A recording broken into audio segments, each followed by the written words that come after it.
నమస్తే, welcome to పూరా local. నేను మీ సంపత్ కుమార్.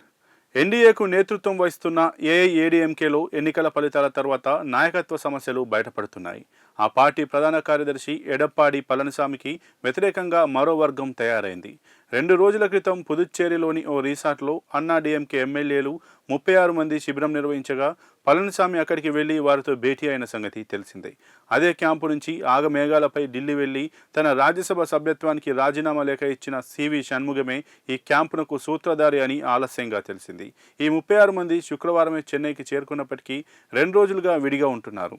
వీరిని ఈపీఎస్ తన ఇంటికి పిలిపించి పలుమార్లు సమావేశమయ్యారు. తర్వాత వీరు చెన్నై ఎంఆర్సీ నగర్లోని షణ్ముగం ఇంట్లో మకాం వేశారు.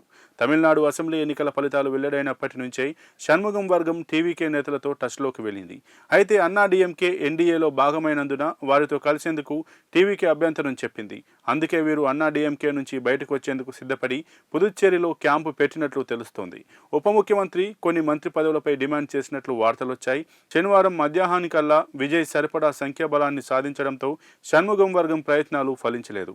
ఇప్పటికే విడిగానే ఉన్న ఈ వర్గంలో మాజీ మంత్రులు SP Velumani, C Vijayabhaskar, MR Vijayabhaskar, మహిళా ఎమ్మెల్యే లీమా రోజ్ తదితరులు ఉన్నారు. వీరు పార్టీకి కొత్త నాయకత్వాన్ని కోరుకుంటున్నట్లు తమ డిమాండ్లను ఈపీఎస్ ముందు ఉంచగా ఆయన ఎలా స్పందించారన్నది బయటకు రాలేదు.